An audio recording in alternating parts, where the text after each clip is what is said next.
दुनिया में एक ऐसी जगह है जहां पर बचता है सिर्फ जीरो जीरो जीरो। जी हां, वहां पर एक दो तीन चार नहीं बचता है। सुबह से लेकर शाम तक सिर्फ जीरो जीरो जीरो ही बचता है।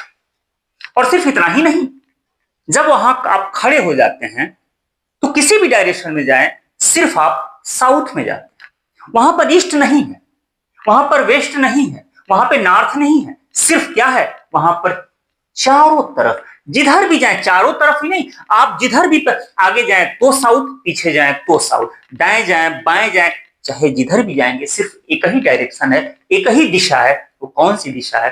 तो दक्षिण यानी कि साउथ। तो दुनिया अजूबों से भरी पड़ी है। ये अपना ग्लोब है ना, अपना पृथ्वी है ना, इसमें एक से बढ़कर के एक अजूबा है। जानने के लिए बहुत कुछ है। तो चलिए आज यही जाना जाए कि वो कौन सी जगह है जहां पर सिर्फ जीरो जीरो जीरो बचता है और जिधर भी जाएंगे सिर्फ दक्षिण दिशा है, वहां पे पूरा पश्चिम उत्तर है ही नहीं। तो ये जानने से पहले मैं आपको ये बता दूं कि जो डायरेक्शन है यानी कि दिशा है, इसको कैसे डिसाइड किया गया है। किसे पूरब कहा जाएगा, किसे पश्चिम कहा जाएगा, किसे उत्तर, किसे दक्षिण कहा जाएगा, या फिर ये जो टाइम है, समय है, 1 बजेगा, 2 बजेगा, 3 बजेगा, 4 बजेगा, ये कैसे डिसाइड हुआ है। थोड़ा पहले इसे जान जाइए। अगर आप इसे समझ जाएंगे तो बिना मेरे बताए आप समझ जाएंगे कि वो ग्लोब पे, वो पृथ्वी पे, वो दुनिया पे कौन सी ऐसी जगह है जहां पर जीरो बचता है और जहां पर सिर्फ दक्षिण दिशा होती है।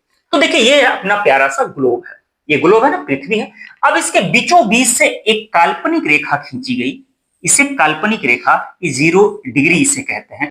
अब इसे इक्वेटर यानी कि भूमध्य रेखा कहा जाता है। इसे कहा जाता है भूमध्य रेखा यानी कि इक्वेटर कहा जाता है। अब देखिएगा, ये डायरेक्शन डिसाइड कैसे होता है, दिशा डिसाइड कैसे हुआ है।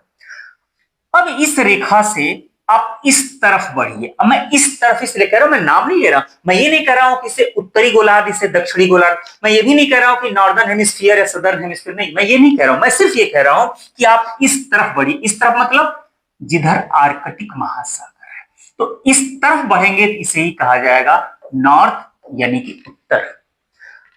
इस रेखा से, इक्वेटर से जब आप इस तरफ बढ़ेंगे यानी कि अंटार्कटिका के तरफ, तो उसे कहा जाता है साउथ। तो नॉर्थ और साउथ ऐसे डिसाइड हुआ।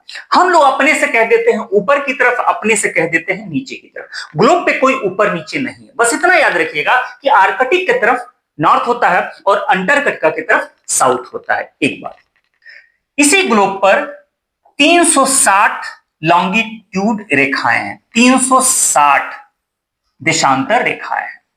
ठीक है, हर देशांतर रेखा पर आप खड़े होकर के, किसी भी देशांतर रेखा पर आप खड़े हो जाइए और दूसरे देशांतर रेखा की तरफ देखिए, तो वो पूरब या पश्चिम होगा। तो कैसे पूरब या पश्चिम होगा? पृथ्वी जिस डायरेक्शन में घूम रही है, अगर आप उसी डायरेक्शन में आगे बढ़ रहे हैं, जैसे पृथ्वी इस डायरेक्शन में घूमती है यानी कि पश्चिम से पूरब की तरफ, तो जिस डायरेक्शन में घूम रही है उसे कहा जाता है पूरब यानी कि ईस्ट, और उसके अपोजिट डायरेक्शन को कहा जाता है पश्चिम यानी कि वेस्ट। तो डायरेक्शन या दिशा ऐसे डिसाइड होता है। भूमध्य रेखा से ऊपर वाले हिस्से को नॉर्थ और नीचे वाले हिस्से को साउथ कहा जाता है। पृथ्वी के घूमने वाले दिशा के पैरेलल अगर आगे बढ़ते हैं, इसे पूरब कहा जाता है, और उसके अपोजिट वाले हिस्से को, अपोजिट डायरेक्शन को कहा जाता है पश्चिम। ये बात तो क्लियर होगी ना। अब टाइम देख लीजिए, टाइम कैसे डिसाइड हुआ है।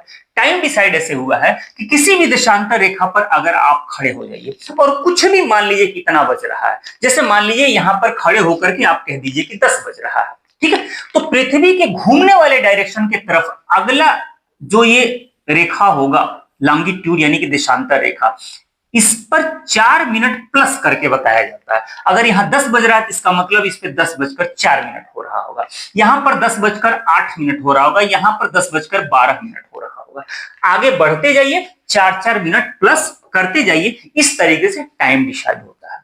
इसके अपोजिट की बात कर लें, जहां पर खड़े होइए उसके ठीक अपोजिट, अपोजिट का मतलब कि पृथ्वी के घूमने के डायरेक्शन के अपोजिट, अपने पीछे वाले, तो अपने पीछे वाली रेखा में क्या करना है, 4 मिनट माइनस कर देना है। अगर यहां 10 बज रहा है, इसका मतलब है कि यहां पर 9 बजकर 56 मिनट हो रहा होगा, यहां पर 9 बजकर 52 मिनट हो रहा होगा। बात समझ में आ गई ना। इस तरीके से टाइम डिसाइड होता है पूरे ग्लोब पर, पूरे पृथ्वी पर। बात मेरी क्लियर हुई? अब आ जाइए इस पॉइंट पे। अब ये जो ग्लोब है, आप यहां पर अगर खड़े हैं तो यहाँ पे 10 बज रहा है, यहाँ 10:04, यहाँ पर 10:08 ऐसे हो रहा होगा। लेकिन अब एक बात बताइए, ये रेखाएं यहां पर ऐसे हैं तो आप कह रहे हैं कि 10 बज रहा है, 10:04, 10:08 ऐसे हो रहा है, लेकिन ये ऐसे आगे बढ़ती गई रेखाएं। अब जब रेखाएं ऐसे आगे बढ़ती गई, यहां पर जाकर के ऐसे मिल गई। अब आप बताइए, पृथ्वी के ग्लोब के चारों तरफ से वो रेखाएं आकर के यहां पर मिल गई हैं, ये ऊपर ऐसे मिल गई हैं।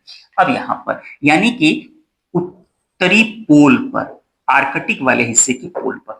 अब एक बात बताइए, यहां पर मिल गई तो फिर जैसे मान लीजिए एग्जैक्ट मैं कह दूं कि लंदन के ग्रीनविच शहर में जो प्राइम मेरिडियन लाइन है वहां पे मान लिया गया है कि 00। अब 00 बज रहा है, अगली रेखा में कहता है कि यानी कि 4 मिनट, फिर अगले को 8 मिनट, ऐसे करते हुए ऐसे टाइम डिसाइड हुआ। अब यहां पर है तो अब एक बात बताइए, अब जब इसके अगली रेखा कोई है ही नहीं, सभी रेखाएं यहां पर आके मिल गई हैं, तो फिर उसकी दूसरी रेखा है कौन सी? वो तो पॉइंट हो गया ना।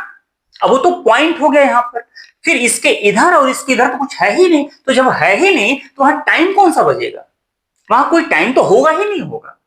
ठीक इसी तरह से डायरेक्शन और दिशा की बात जब मैं कह रहा था, तो यहां से जब आप इधर जाएंगे तो उत्तर होगा, यहां से जब इधर जाएंगे तो दक्षिण होगा, यहां से जब इधर जाएंगे तो पूरब होगा, यहां से इधर जाएंगे तो पश्चिम होगा। लेकिन अब आप यहां खड़े हो जाइए, यहां खड़े हो जाइए, तो एक बात बताइए, आप ऊपर ही तो है, तो जब आप ऊपर है तो इसके ऊपर तो जाएंगे नहीं। अब इसके ऊपर जब नहीं जाएंगे तो इधर आएंगे दक्षिण, इधर आएंगे दक्षिण, इधर आएंगे दक्षिण, इधर आएंगे दक्षिण, इधर आएंगे दक्षिण। अब उस ऊपरी ऊपरी जो पॉइंट है, उस पॉइंट से जिधर भी जाएंगे सिर्फ साउथ है, चारों तरफ साउथ डायरेक्शन है। यहां से इधर आ सकते हैं, यहां से इधर आ सकते हैं, यहां से इधर भी जा सकते हैं, इधर भी जा सकते हैं। लेकिन आप यहां खड़े हैं तो यहां से सिर्फ और सिर्फ आप नीचे आ सकते हैं, दूसरा कोई दिशा वहां पे हो ही नहीं सकता। तो वहां पर यानी कि नॉर्थ पोल पर, उत्तरी ध्रुव पर जब खड़े आप होते हैं तो सिर्फ एक ही डायरेक्शन होती है, एक ही दिशा होती है, वो होती है दक्षिण। ठीक इसी तरीके से अगर आप यहां खड़े हो जाइए, जब आप ये समझ गए तो ये भी समझ जाएंगे, जब आप यहां खड़े हो तो यहां से सिर्फ एक ही दिशा होती है, एक ही डायरेक्शन होता है, और वो कौन सा होता है? ये उत्तर होता है। आप इधर आएंगे उत्तर की तरफ, इधर आएंगे तब भी आप उत्तर की तरफ जा रहे हैं, इधर भी उत्तर की तरफ, इधर भी उत्तर की तरफ, इधर भी उत्तर की, यानी कि इस पोल पर, इस पॉइंट पर खड़े होकर के आप आगे पीछे दाएं बाएं जिधर भी जाएंगे सिर्फ एक ही दिशा में जाएंगे, उत्तर की तरफ। तो दुनिया में दो ऐसे पॉइंट्स हो गए, एक नॉर्थ पोल और एक साउथ पोल, जहां पर कोई टाइम नहीं होता है और सिर्फ एक ही दिशा होती है। नॉर्थ पोल से सिर्फ एक दिशा होगी साउथ की, और साउथ पोल से सिर्फ एक ही दिशा आपको दिखाई देगी, लगेगा एक ही दिशा होगी, वो कौन सी है? नॉर्थ की। बात मेरी समझ में आ गई? ऐसा कोई लॉजिक नहीं था इसमें, सिर्फ एक नॉलेज वाली चीज थी, एक जानकारी वाली चीज थी जो मैंने बता दिया। ऐसा कुछ नहीं था कि जो आप ना समझ पाए। वीडियो कैसा लगा और ये जानकारी कैसी लगी? बड़ी इंटरेस्टिंग है, ग्लोब पे बहुत कुछ है बताने के लिए, और आज की जानकारी, ये थोड़ी सी नॉलेज की जो चीज है, मतलब एक यूनिक चीज लगी हो कि ग्लोब में ये चीजें हैं, लेकिन हम शायद वहां तक दिमाग नहीं पहुंच पा रहा था। तो प्लीज कमेंट करके जरूर बताइएगा, कम से कम मेरा हौसला बढ़ाने के लिए कमेंट कीजिएगा जरूर। अगर बिना सब्सक्राइब किए देख रहे हैं तो इतना मैं आपसे रिक्वेस्ट कर सकता हूं कि आप चैनल को सब्सक्राइब कर दीजिए, वीडियो को थोड़ा सा लाइक कर दीजिए, मजा आएगा, हौसला बढ़ेगा। मिलते हैं समझदार टॉपिक के साथ, तब तक आप अपना ख्याल रखिए।